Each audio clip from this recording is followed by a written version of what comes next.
አፕሪል 30 1945 ራሱን ከማጥፋቱ በፊት አዶልፍ ሂትለርና ባለቤቱ ኢቫ ብራውን አንድ ላይ በመሆን የነበራቸውን ጠቅላላ ዶክመንታቸውን፣ ፎቶዋቸውን፣ ሁሉም ነገር ማለት በሚቻል ደረጃ ሰበሰቡና አቃጠሉት። በዚህ ሰዓት ላይ የሂትለር ዋና ፍላጎት የነበረው እሱ ካለፈ በኋላ ስለሱ የሚናገር ምንም አይነት ነገር እንዲተርፍ ፍላጎት አልነበረውም። በዛ ሰዓት በእርግጥ ማናቸውም አያውቁም ነበርም። ሂትለር ሕይወቱ ከማለፉ በፊት በዚህ አስፈሪ ዋሻ ውስጥ የተፈጠረው ነገር ምንድነው ለሚለው መልስ ያለው ሰው አልነበረም። ግን ከ70 ዓመት ቆይታ በኋላ አንድ የፍሬንች ኦፊሰር ኮማንደር ሬይመንድ ሮዝ የተባለው በአሁኑ ሰዓት እንኳን በዚህ ዓለም ላይ የለም፣ ግን ደግሞ ቀደም ብሎ የተለያዩ ዶክመንቶችን ኮሌክት አድርጎ ወይም ሰብስቦ ስለነበረ ከሂትለር ጋር የተያዘ ከስልጣኑም ሆነ ከግል ሕይወቱ ጋር ያሉ የተለያዩ መረጃዎችን ይፋ ሊያወጣ ችሏል፣ ወይም ደግሞ ግልጽ ሊያደርግ ችሏል። የሱ ስብስቦች እነዚህ ለየት ያሉ ዶክመንቶች አሁን ቅርብ ጊዜ ነው ለዓለም ፊት ለፊት በይፋ የወጡት። እነዚህ ዶክመንቶችንም ደግሞ በደንብ ስናያቸው አዶልፍ ሂትለር በመጨረሻ ሰዓት ላይ ምን አይነት ነገሮችን አድርጓል፣ የት ቦታ ላይ የሚለውን ነገር ለመረዳትና ጉዳዩን ለማብራራት ቀለል የሚል ሆኖ ሊገኝ ይችላል። ይህ አስፈሪ የሆነ ዋሻው ምን ይመስል ነበር? ሂትለርስ ሕይወቱ ከማለፉ ከ24 ሰዓት በፊት ኢቫ ብራውንን ገርልፍሬንዱን ለምን አገባት? በሕይወቱ የመጨረሻ 10 ቀንስ የሂትለር የትኛው የቅርብ ጓደኛና አጋሩ ነበረም አታሎትና ክዶት የነበረው? ያ ውሳኔስ ምን ሰዓት ላይና መቼ ሊወሰን ቻለ? የራሱን ሕይወት ለማሰናበትና እቺን ዓለም ትቶ ለመሄድ መቼና እንዴት ሊወሰን ቻለ? ከሁሉም በላይ ደግሞ የትኛው ነገር ነበረም አላይን ፎርሶች ወይም ደግሞ የተባበሩት ኃይሎች የተገኘው ሬሳ በትክክል የሂትለር ነው ሊሉ የቻሉት ምን አይነት መረጃ አግኝተው ነው?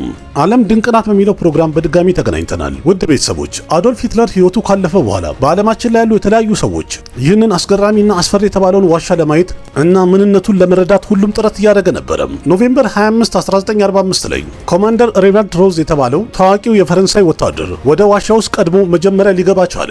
ወደ ዋሻው ደግሞ የሚያስገባው ወደ ውስጥ 26 ደረጃ ወደ ታች መውረድ ነበረበት። 26ቱም ደረጃ ደግሞ አንድ አስፈሪ የሆነ ጨለማ ክፍልን ይመራል ወይም የሚወስድ ነው። አለፍ ብሎ እንደገባም በጣም ጨለማ የሆነና የተተራመሰ ቆሻሻ ክፍል ሊያይ ቻለ። ቦታው ላይም ደግሞ ወይም ክፍል ውስጥ የተበታተኑ በጣም ብዙ ወረቀቶች፣ የተገለባበጡ የቤት ዕቃዎች እና የተተራመሰ መደርደሪያም ሊያይ ቻለ።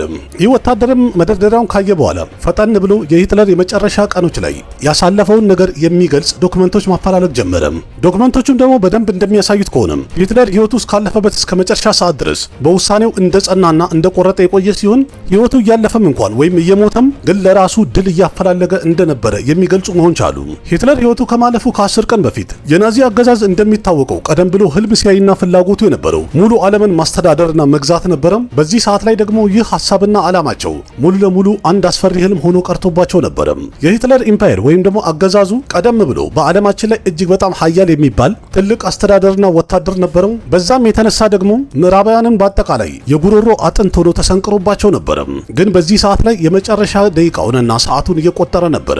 የጀርመና ከተማ በርሊን የሂትለር የትልቁ ህልሙና እንዲሁም የጉልበቱ ምንጭ ነበረች። የተባበሩት ኃይሎች ግን በአንድ ጊዜ የፍርስራሽ ክምር አድርገዋት ነበረ።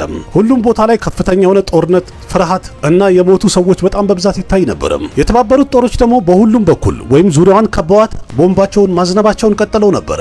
እግረኛው ወታደር ደግሞ ለከተማዋ 100 ኪሎ ሜትር ብቻ ርቀት ቀርቷቸው ነበረ። በዚህ ሰዓት ላይ ሂትለር እንግዲህ የሚያድናቸው የነበሩ ሰዎች አሁን ኢላማ አድርገውታል፣ ሊያድኑት ነው። ስለዚህ እነሱ ከቀረቡ በኋላ አንድ ጨለማ የሆነ አስፈሪ ዋሻ ውስጥ ለመደበቅ ግድ ሆኖበት ነበረ።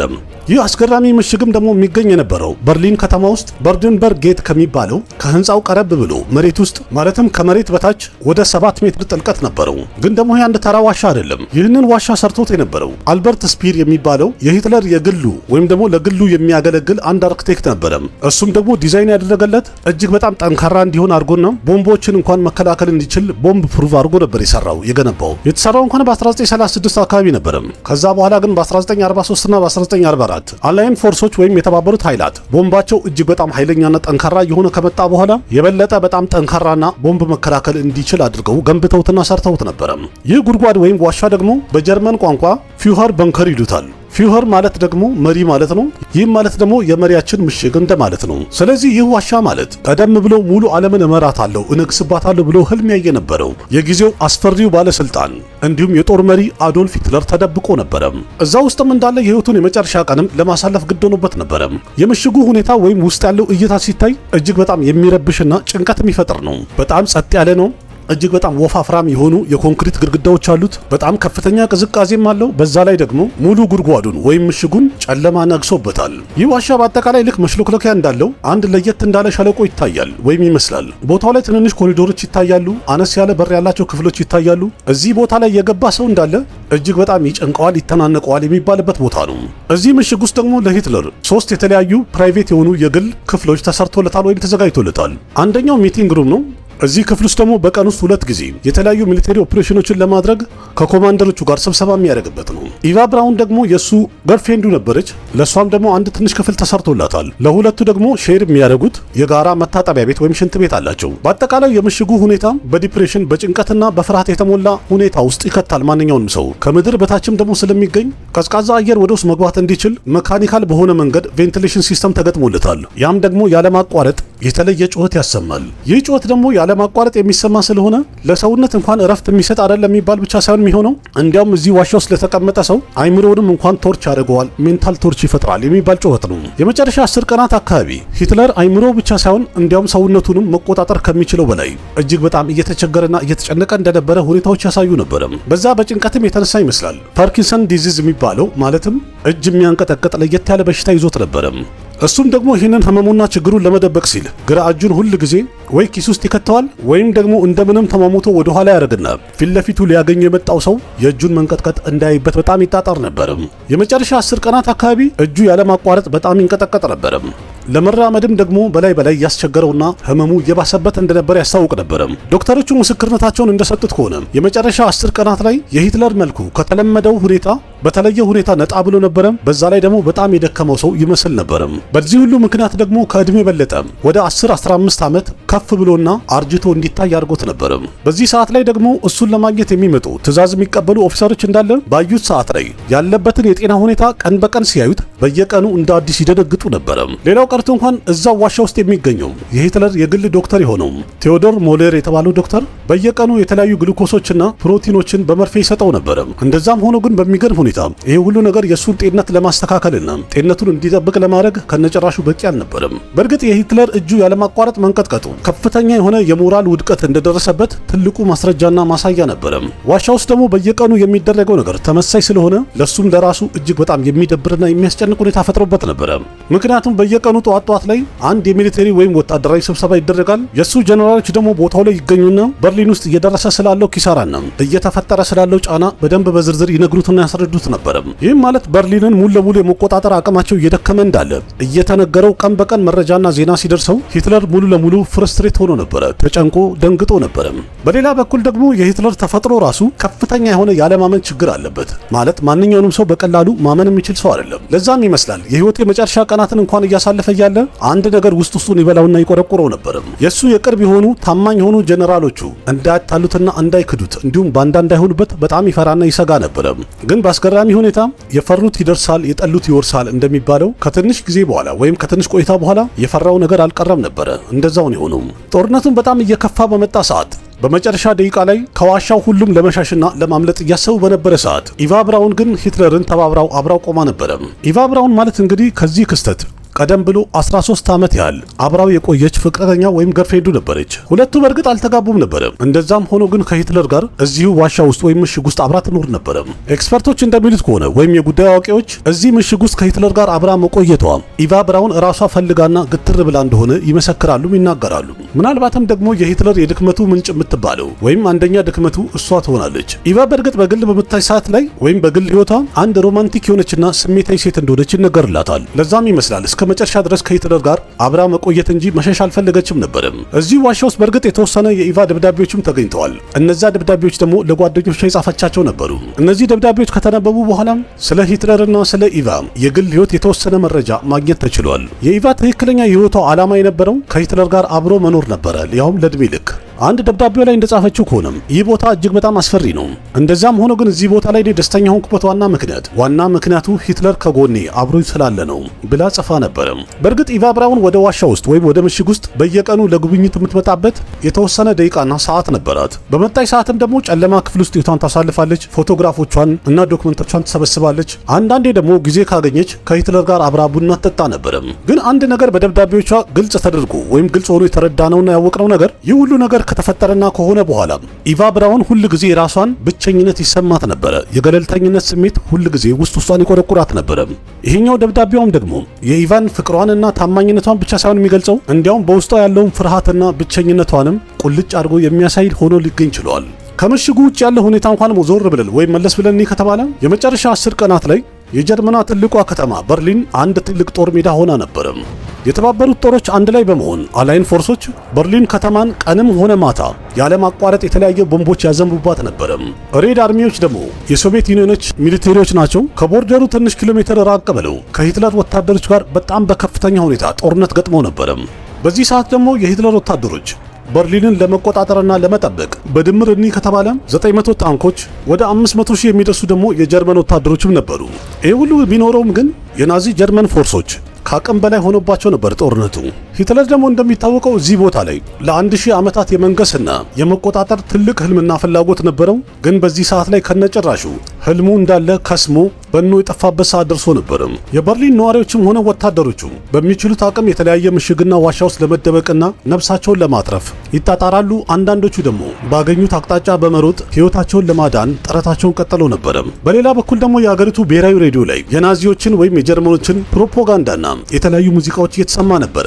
ቀስ በቀስም ሬድ አርሚ የሶቪየት ዩኒየን ጦሮች በርሊንን በዙሪያዋ ያሉትን እያንዳንዱን የጀርመን ወታደሮች እያሸነፉ ወደ መሃል መግባትና መጓዛቸውን ቀጠሉ። አንድ የጀርመን ወታደር እንደተናገረው ከሆነም ከትንሽ ቆይታ በኋላ ተመልሶ ወደ በርሊን በመጣ ሰዓት ይህንን ከተማ ለማወቅ በጣም ከብዶኝ ነበር ብለዋል። ምክንያቱም የከተማው ትልልቅ ህንፃዎች እንዳለ በየቦታው የፍርስራሽ ክምር ሆኖ ነበር ያገኛቸው። ይህ ሰዓት ማለት ደግሞ በሂትለር አስተዳደር ላይ ከፍተኛ ስልጣን የነበራቸው ባለስልጣናትና ወታደሮች የሂትለር አገዛዝ እንዳበቃና ሊመራቸው እንደማይችል ያመኑበት ሰዓት ነበር። ሂትለር ከሞቱ ወይም ህይወቱ ከማለፉ ከትንሽ ቀን በፊት ሌላ አንድ ትልቅ ድራማ ተከስቶ እንደነበረ ትክክለኛ ሚስጥሩ ሊታወቅ ተችሏል። እሱም ደግሞ ሄርማን ጎሪንግ የተባለው በናዚ የውትድርና ኃይል ውስጥ ወይም የወታደሮች ኃይል ውስጥ አርሚ ቺፍ ነበረም። በግልጽ ፍላጎቱን መናገር ቻለም። ስልጣኑን መቆጣጠርና መያዝ ፍላጎት እንዳለው ተናገረ። ሄርማን በእርግጥ ለሂትለር በጣም የቅርብ ጓደኛው ነበረ። ሂትለርም ደግሞ በጣም ስለሚወደውና ስለሚያምነው የተለያዩ ስልጣኖችን በላይ ሰጥቶት ነበር። በ1933 ሂትለር የኤር ሚኒስትሪ ኢንቻርጅ አድርጎት ነበር ወይም ዋና ኃላፊ አድርጎት ነበር።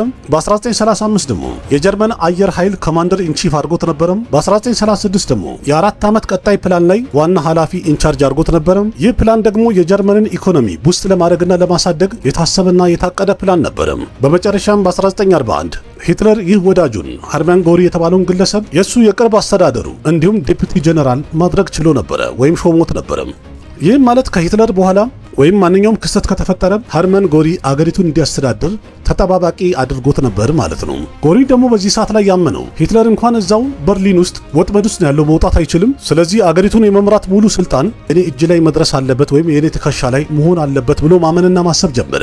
ለሂትለርም ደግሞ አንድ ቴሌግራም ላከለት። በቴሌግራሙም ደግሞ የጻፈ የነበረው ሂትለር አሁን ከዚህ በኋላ ማንኛውም ውሳኔ ማስተላለፍና መወሰን ካልቻለም ኦፊሻል በሆነ መንገድ የመሪነት ስልጣኑን ለኔ ትራንስፈር ያርግልኝ ያዘዋውርልኝ የሚል ነበር። ይህ ቴሌግራም ደብዳቤ ከደረሰው በኋላ ሂትለር ገና ከመጀመሪያም በጣም ተጨንቆ ነበረ። ደብዳቤውን ካየ በኋላ በንዴት እሳት ለበሰ እሳት ጎረሰ የሚባል ሰው ሆነ። ወዲያው በፍጥነትም ጎሪን ቀደም ብሎ የነበሩትን ስልጣኖች እንዳለ እንደተነጠቀና ስልጣን እንደሌለው አናውንስ አደረገም። በዛውም ደግሞ ከሃዲና ባንዳ በማለት አሁንኑ በቁጥጥር ውስጥ እንዲገባና ፊት ለፊቴ እንዲቀርብ ብሎ ትዕዛዝ ማስተላለፍ ቻለም። በመጨረሻም ሄርማን ጎሪን በቁጥጥር ውስጥ ካስገቡት በኋላ በስቅላት እንዲቀጣ ተወሰነበት። ግን ደግሞ የሚሞትበት ወይም የሚገደልበት ሰዓት ትንሽ ደቂቃ ሲቀረው መርዝ ጠጣና የራሱን ህይወት ራሱ አሰናበተም። በአንድ በኩል ሬድ አርሚዎች ወደ በርሊን በፍጥነት እየገሰገሱና እየመጡ ነበረ። በሌላ በኩል ደግሞ የሂትለር የቅርብ ሰው የሆነው ዲፑቲ ጀነራሉ ባንዳ ሆነበት፣ ካደው። ይህ ሁሉ ነገር በአጠቃላይ በድምርም ሂትለር በመጨረሻ ያን ሁሉ ውሳኔዎችና ያንን ነገር ለማድረግ አስገደደው። በህይወት እያለ አንድ ቀንም እንኳን አደርገዋለሁ ብሎ ያላሰበውን ውሳኔ እንዲወስንና እንዲቆርጥ ያደረገው ሁኔታ ተፈጠረ። አፕሪል 29 1945 በፈረንጆቹ በዚህ ቀን ሂትለር አጠገቡ ያሉትን ሰዎች እንዳለ ሰበሰበና የነገራቸው ወይም ያላቸው አሁን በቃ ጊዜው ደርሷል፣ አሁን መጨረሻው ነው አላቸው። ማታም ልክ 1 ሰዓት ሲሆን ያቺ የምታፈቅረውና የድሮ ገርልፍሬንድ የነበረችው ኢቫ ብራውንን ኦፊሻል በሆነ መንገድ አገባት፣ ትዳር ያዘም። ይህ ሰርግም ደግሞ እዛው ጉድጓድ ውስጥ ወይም ምሽግ ውስጥ 2-3 ኦፊሰሮች ምስክርነት ባሉበት ቦታ ላይ የተደረገ የጋብቻ ስነ ስርዓት ነበረ። የሰርግ ስነ ስርዓቱ ካበቃ በኋላ ሴክሬታሪውን ጠራትና ኑዛዜን አንድ ባንድ ጻፊልኝ አላት። እዚህ ደብዳቤ ላይም ደግሞ ቃል በቃል ሂትለር የነገራት ለሴክሬታሪው እኔና ባለቤቴ ኢቫ በመጨረሻም ሞትን መርጠናል። ለኛ እጅ ከመስጠት የበለጠ አሳፋሪ ነገር ከነጭራሹ የለም። ለኛ ክብር ማለት እንዲያውም ሞት ነው። በጣም በሚያሳዝን ሁኔታና እድለቢስነቷ ይህ ትዳሯ የኢቫ ብራውን ለአንድ ቀን ብቻ የቆየ ነበርም። ምክንያቱም በማግስቱ አፕሪል 30 1945 በፈረንጆቹ ከሰዓት ረፋዱ ላይ 9 ሰዓት ሲሆን ሂትለር በጣም የሚወደውና ያሳደገውን ብሎንድ የተባለው ውሻውን መርዝ ሰጠው። ከዛ ባለቤቱን ኢቫን ያዘና ወደ ጨለማው ክፍል ጉዟቸውን አደረጉ። ትዳር ከያዙ ልክ 24 ሰዓት ሲሞላቸው ሁለቱም እዛ ክፍል ውስጥ ቁጭ ያሉና ሕይወታቸውን ለስከ መጨረሻ ድረስ አሰናበቱ።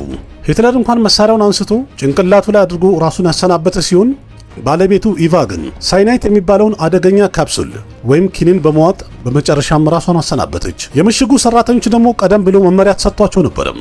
በትዕዛዙ መሰረትም ደግሞ የሁለቱንም ሬሳ ካነሱ በኋላ አንድ ቦታ ላይ አድርገው በእሳት አቃጠሉት። ሂትለር ሕይወቱ ካለፈም በኋላም እንኳን ምንም አይነት ምልክቱም ሆነ መረጃው እንዲገኝ ከነጨራሹ ፍላጎት አልነበረውም። ከመሞታቸው በፊት በእርግጥ ሁለቱም ፎቶአቸውና ዶክመንታቸውን አቃጥለዋል። በመጨረሻ ደግሞ ሬሳቸው እንዲቃጠል አዘው ነበርም። ይህ ሁሉ ነገር በትክክል የሚያሳየው አዶልፍ ሂትለር ሕይወቱ እስካለፈበት ሰዓት ድረስ በፈለገ ሁኔታ ራሱን ለሚያድናቸው ሰዎች እንዲያድኑትና እንዲይዙት ከነጨራሹ ፍላጎት አልነበረውም። ሌላው ቀርቶ እንኳን የሶቪየት ዩኒየን ወታደሮች ሬሳውን ካገኙ በኋላ እንደ አሻንጉሊትና መጫወቻ ለዓለም እንዳያሳዩና መሳቂያ መሳለቂያ እንዳያደርጉት ቀደም ብሎ ስላወቀና ስለገባው ሬሳው እንዲቃጠልም ያዘዘበት ዋና ምክንያት ይሄ ነው ይባላል። ሬድ አርሚዎች ደግሞ ወደ ምሽጉ ወይም ወደ ዋሻው ከገቡ በኋላ ሊያገኙ የቻሉት የተቃጠለ ሬሳውና አመዱን ብቻ ነው።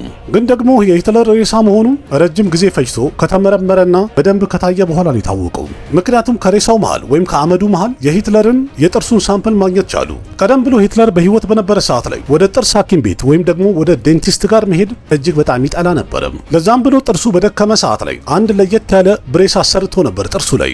ያ ብሬስም ደግሞ የሚነቃነቅና የተሰበረ ጥርሱን ጠበቅ አድርጎ እንዲይዝለት ያሰራው ነበርም። በዚህ ብሬስ የተነሳ የሂትለር ሬሳ መሆኑ በትክክል ሊረጋገጥ ችሏል። እርግጠኛ ነኝ ስለ ሂትለር በጣም ብዙ ታሪክ ሰምታችሁ ሊሆን ይችላል። ሰውየው ያን ያህል ቀላል ሰው አልነበረም። እጅግ በጣም ተንኮለኛ፣ መሰሪና ተጠራጣሪ ሰው ነበረ።